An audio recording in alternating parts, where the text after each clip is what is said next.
Assalamualaikum warahmatullahi wabarakatuh. Waalaikumsalam warahmatullahi. Bismillahirrahmanirrahim. Alhamdulillahil qail wa min ayatihi al-khalaqa lakum min anfusikum azwaja litaskunu ilaiha wa ja'ala bainakum mawaddatan wa rahmah inna fi dzalika laayatin liqaumin yatafakkarun. Sadaqallahul azim. Hadirin wal hadirat jamaah walimatul urs yang dirahmati Allah, pada kesempatan ini marilah kita senantiasa memanjatkan puja-puji syukur kita kepada Allah Subhanahu wa taala dari sekian banyak karunia rahmat dan nikmatnya, sehingga pagi menjelang siang ini kita bisa dipertemukan oleh Allah di tempat yang sangat sederhana ini, dengan harapan mudah-mudahan kedua mempelai menjadi keluarga yang sakinah mawaddah warahmah insyaallah. Salawat beserta salam kepada junjungan kita Nabiullah Muhammad sallallahu alaihi wasallam sebagai uswatun hasanah wa rahmatan lil alamin. Tabe, saya diberikan amanah untuk memberikan nasihat pernikahan. Saya sampaikan bahwa nasihat pernikahan ini bukan hanya terkhusus kepada pengantin baru. Tapi saya pikir insya Allah pengantin lama juga bisa menjadi pembelajaran. Ya sing itu mega pelanggaran buat timpan gue, saya pikir lebih banyak pelanggaran pengantin lama. Berbicara masalah nikah, nikah itu adalah ibadah.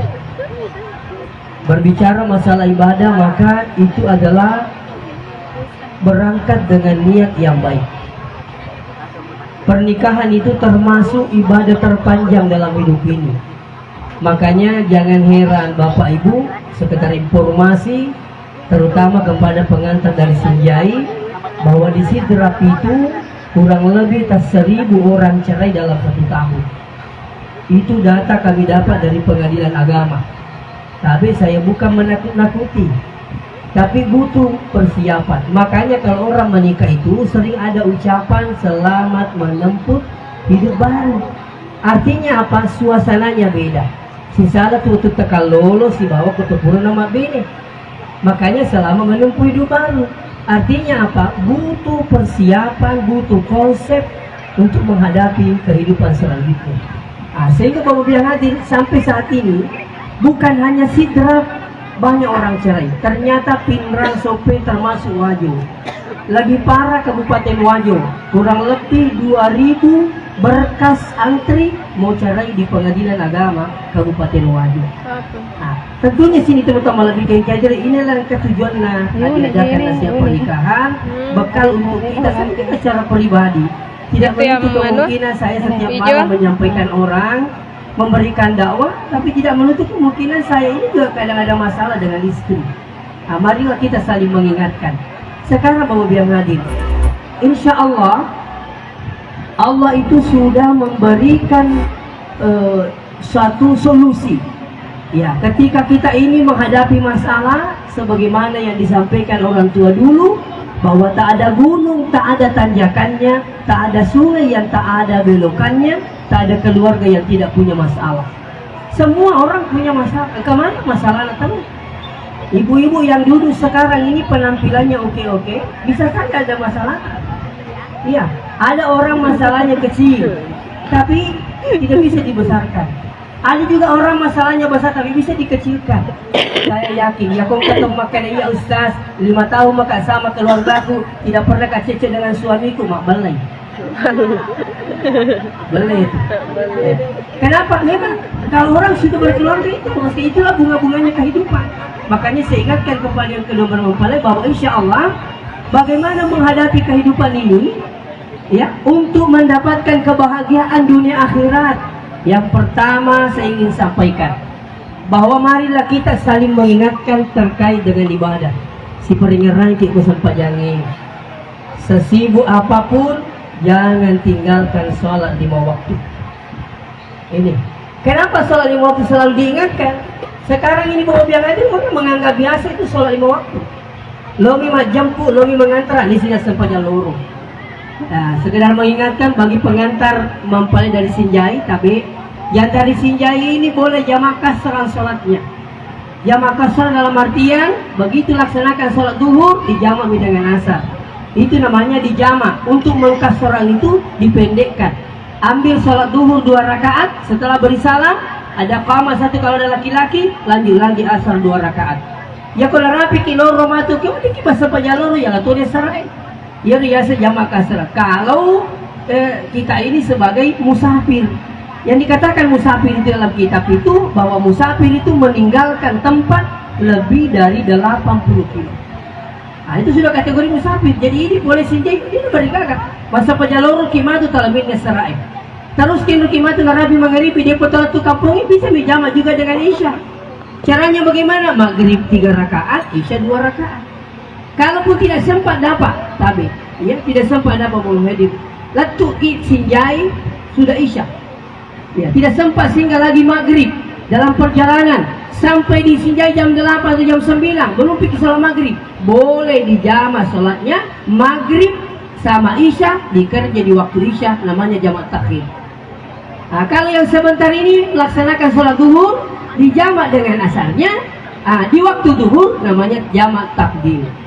Nah, jadi begitu pentingnya ibadah sholat, tak ada alasan kita tidak melaksanakan.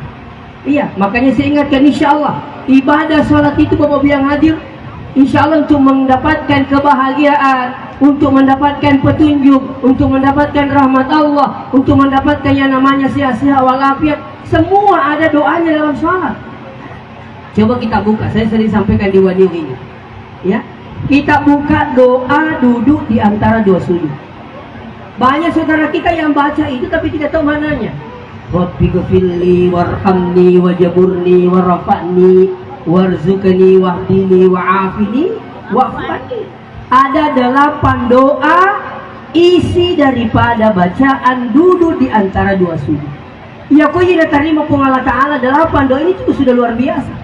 Rabbi ghfirli, ampuni aku ya Allah, warhamni, rahmati aku ya Allah, wajaburni, tutupi kekuranganku ya Allah, warafa'ni, angkat derajatku ya Allah, warzukni, rezekiku ya Allah. Itu warzukni, wahdini, petunjuk ya Allah, wa'afini, sehat-sehat walafiat, wa'fu anni, ampuni aku ya Allah. Namun ya mi'aruna terima pun Allah Ta'ala. Dan ternyata yang 8 ini insya Allah kita selalu butuhkan dunia sampai akhirat. Jadi tadi saya di mana-mana selalu ingatkan. Tadi malam saya di Kabupaten Pindrang. Ya, saya juga sampaikan seperti itu, terutama sholat 5 waktu. Ya, digagal lena. Sedangkan Bapak yang hadir, kita saja yang tidak meninggalkan tempat, meninggalkan kampung, tapi lagi sakit. Kalau tidak bisa berdiri, silakan duduk. Tidak bisa duduk, bisa dengan baring. Ya korena tulis masa pajangi, amo mata tadi itu lagi dowe, amo kita tulis meringerangi, terpas itu ya sampajagi banyak Pak mati. Begitu pentingnya sholat, maka saya sering sampaikan jamaah begini. Seandainya orang yang meninggal itu disuruh dulu sholat baru dikuburkan, seandainya bisa. Tapi takkan mungkin, maka dipanggillah jamaah untuk mensolatkan orang-orang yang telah meninggal. Jadi saya ingatkan kedua mempelai insya Allah, ya. Jangan tinggalkan sholat 5 waktu. Saling mengingatkan. Di mana tuh keadaan? Apalagi kita ini sang suami. Sang suami itu tanggung jawabnya terhadap istrinya. Tadi sedikit saya luruskan Bapak Ibu. Itu laki-laki dia adalah pemimpin. Pemimpin itu selalu berada di sebelah kanan. Yang dipimpin itu berada di sebelah kiri. Makanya posisi duduknya sesuai dengan konsep agama, makanya kecuali. Yang selanjutnya kita buka lagi. Perempuan itu tercipta dari tulang rusuk kiri Nabi Adam alaihissalam. Makanya itu gagah ya roh tulang rusuknya itu ranewi siti. Tulang rusuk sekalian. Ikong kaburane dia penak bede, tentang itu tulang rusuknya siti. Kamu bakal kalolo, ke siapa aja kalolo. Makanya untuk menutup itu, maka posisi duduknya perempuan harus berada di sebelah kiri insyaallah. Ar-rijalu qawwamuna 'alan nisa. Kita itu laki-laki pemimpin terhadap perempuan. Ya, kullukum ra'in wa kullukum mas'ul an ra'iyatihi. Kita ini pemimpin, bertanggung jawab segala apa yang kita pimpin. Seorang suami bertanggung jawab terhadap istrinya, seorang orang tua bertanggung jawab terhadap anaknya, pemerintah bertanggung jawab terhadap rakyatnya, imam bertanggung jawab terhadap makmunnya. Makanya tadi, kenapa tanggung jawab selalu disampaikan? Tanggung jawab itu akan diperkarakan nanti di akhirat, Pak. Karena itu memakai kulino, menyambut yang kelinga dia makan penggawa yanu. Kalau yang dipimpinnya ini tidak amanah, maka itu menjadi persoalan besar di akhirat. Orang tua juga begitu, menyambut yang kelinga makan gana anak-anak. Ya kau masa zaman namun itu, nyaman 10 nasa anak-anak. Iya kalau sholat, kalau tidak. Ancaman besar orang tua kalau tidak menjalankan amanah yang diberikan termasuk anaknya. Iya, makanya ada ucapannya, bahasanya Zainuddin MZ almarhum. Apa ucapannya Zainuddin MZ? Beliau mengatakan tidak sedikit orang tua nanti di akhirat tidak jadi masuk surga karena terhalang oleh anaknya tidak dijalankan amanah dengan baik. Nah, jadi itu tanggung jawab dari itu Bang Kolino. Nah, tanggung jawab semua suami bagaimana caranya? Jaga sholatnya istri kita. Tapi katanya makundre makukewe, alin aja 01. Kena kamagin na sa marati ya beneku sa upaganyari. Kamagin na sa beneku 01 di rumah. Aka-aka na pala ini sa 00 manya. Suami ni 00. Ada yang makanan susah diberikan itu pembelajaran asa pajak hindi. Kung ito mas sampanya, makan na mati ako sa limulri. Nabi lah, amon itu pakai tersurus itu. Ini itu paniga makaniga minta suruh mudi na Allah Taala. Perempuan seperti ini 01 di rumah. Nah ini bahaya. Nah, jadi insya Allah saling mengingatkan di salat insya Allah. Itu. Yang selanjutnya sini teman-teman lebih ke hadirin. Selain mengingatkan tentang ibadah untuk mendapatkan kebahagiaan, yang kedua ada komunikasi. Tapi ya tuh mega persoalan muncul makukewe. Kenapa banyak keluarga itu banyak cerai? Termasuk persoalannya kurangnya komunikasi sang istri sama suami. Saya ingatkan kalau ada yang mau dibeli, sampaikan suami. Sebaiknya itu, deng, mereka je beli rantai, mereka beli kawan gigi, mereka beli gelang aja ro, cici dondo, mereka beli foto. Mestinya itu lapor sama suami tak?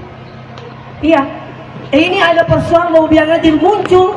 Kenapa? Istri tidak komunikasi dulu dengan suaminya. Makai gendera tatal. Nindra di foto, nindra di rantai, dan nindra jaga. Kenapa? Meloti pada tahu. Sementara tidak ada informasi sama suami. Padanya Pak, suaminya marah sama saya. Saya ini yang cari uang. Kau itu enak-enak tinggal di rumah, masa kau pinjam kemana-mana? Mestinya disampaikan sama saya. Yang ketiga, sini teman-teman lebih dari bagaimana mendapatkan kebahagiaan di akhirat. Insya Allah berbaktilah kepada kedua orang tua. Ya, berbakti itu bagaimana?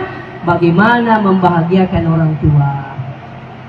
Siapa yang ingin dibahagiakan oleh Allah berusaha membahagiakan orang tua. Ini konsep. Siapa yang ingin Allah tersenyum pada kita, bikinlah tersenyum orang tua. Apa kata Rasulullah? Ridallah fi ridal walidain.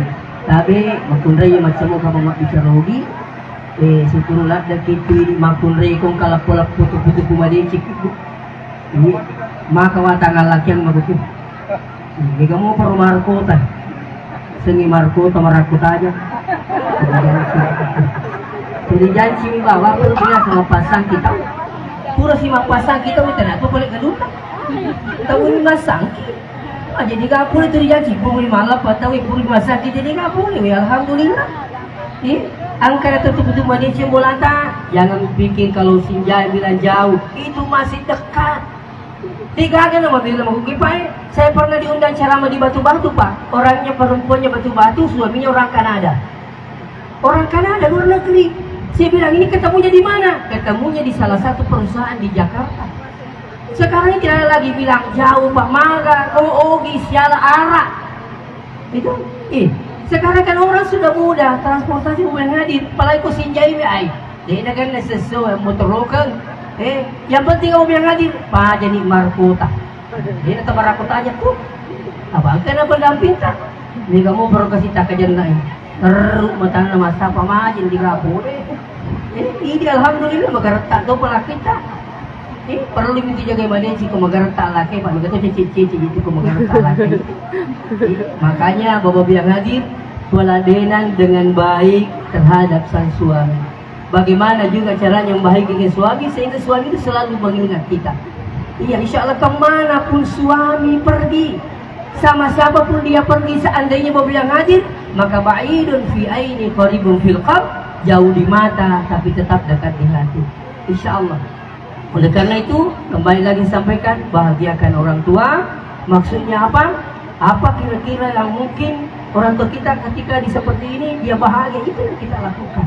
Sehingga apa? Kalau kita bisa membahagiakan orang tua kan, maka Allah pun akan bahagiakan kita di dunia, lebih-lebih nanti di akhirat. Yang terakhir saya ingin sampaikan kepada kedua mempelai bahwa sekarang ini musim hujan.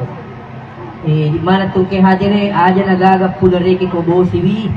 Amar itu kita tahu pasti salah masa pisah masa kedua gara-gara musim. Itu waktu no apa tuh ada tahu.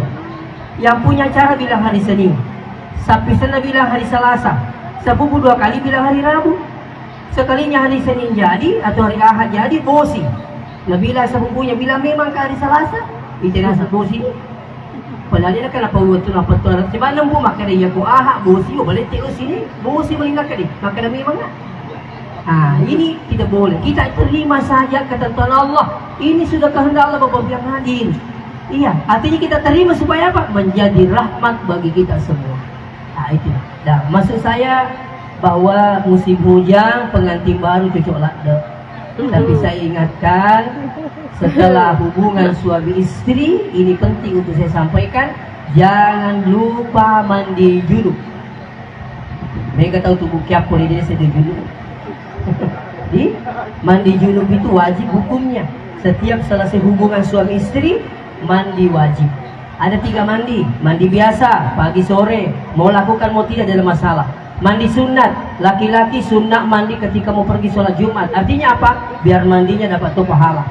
Mau pergi sholat Idul Fitri, mandi dulu, biar mandinya dapat tuh pahala. Tapi mandi wajib tidak boleh ditinggalkan. Setiap selesai hubungan suami istri harus mandi wajib. Mandi wajib itu bagaimana? Apa bedanya mandi wajib dengan mandi yang biasa? Mandi wajib ada niatnya. Apa niatnya? Nawaitul ghusla li raf'il hadasil akbari lillahi ta'ala. Bisa dipakai bahasa Bugis. Ya, mudah-mudahan nanti istri tak kasih tahu ki bahasa Bugisnya. Uniakeun ni samme junub na karena pun Allah Ta'ala. Mandi makin. Kalau masih panjang itu bisa rugi nih. Kamu muncul lagi. Dah, apa dari babang? Dia junub. Mandi. Tapi jamu talak dari Pak Deru nangnya pada kelinga mana cuma totak ini. Murah siro. Jangan juga dikasihkan bila mandi junub, tidak usah. Banyak juga bu pengantin malu-malu mandi subuh. Padahal sudah hubungan suami istri tak boleh. Tak boleh ki malu-malu. Makanya saya pesankan mertua-mertua yang hadir, kalau ada anak tak pengantin baru, jangan selalu duduk di depannya kamarnya anak tak. Selalu nanya kepala anak disuruh si mandi, alhamdulillah. Padahal ini menantu juga malu-malu keluar. Tidak bisa kalau ada bapak di luar. Ada juga tanya sama saya, bilang Ustaz bisa ke mandinya langsung ke cemplung di kamar mandi. Langsung mami curu. Dia ada yang kelingan rawai naruh sepa-sepa kok kamaratnya. Langsung mana curu, dia curu. Jadi saya pesankan, tadi ini pembelajaran besar buat Bu yang hadir, Bapak yang hadir. Kalau mandi junub, setiap mandi, jangan mandinya mulai dengan kepala. Saya ingatkan, siapa yang mandinya selalu mulai dengan kepala, mudah kena stroke Bapak yang hadir. Makanya sunnah Nabi, kalau mandi mulai dari bawah ya, kaki. Ya, sisero kaki. Ya, segayung juga lagi ini betisnya. Segayung lagi sampai pahata. Segayung lagi sampai di perutnya, segayung lagi sampai di dadata. Sudah sampai disiram sampai dada, ada jeda waktu 5 detik. Tenangkan dulu. Ya, biar itu apanya keluar itu. Biasa itu ada perasaan kayak asap itu keluar dari kepala. Kalau sudah sampai 5 detik, barulah banyak menyiram kepala. Tapi makanya tadi sedikit orang korban di WC karena cara mandinya juga tidak benar. Yang kedua di situ adalah tempatnya syaitan. Saya ingatkan semua yang hadir, jangan masuk di WC sebelum berdoa. Allahumma inni a'udzubika minal khubuthi wal khaba'ith. Saya minta perlindungan kepadamu ya Allah, jauhkanlah kami dari syaitan laki-laki dan syaitan perempuan. Jadi olehnya itu, mudah-mudahan ini bermanfaat. Jadi kalau sudah berniat tadi mandi junub, maka seluruh tubuh ini harus kena air. Itulah namanya mandi junub. Setiap selesai hubungan, insya Allah harus mandi junub. Siapa yang sudah hubungan tidak mandi junub sampai dia keluar ke pasar, semua yang diinjak itu akan melaknat kita di hadapan Allah Subhanahu wa taala. Nah kan rotan reki matu ya Allah Allah taala, ia tu sini na ipijak ya kulit berpura dia junub sini tu utama lebih kayak gitu. Mudah-mudahan berkah yang saya sampaikan sudah menjadi pengantin baru ini, menjadi pengantin yang sakinah, mawaddah, warahmah.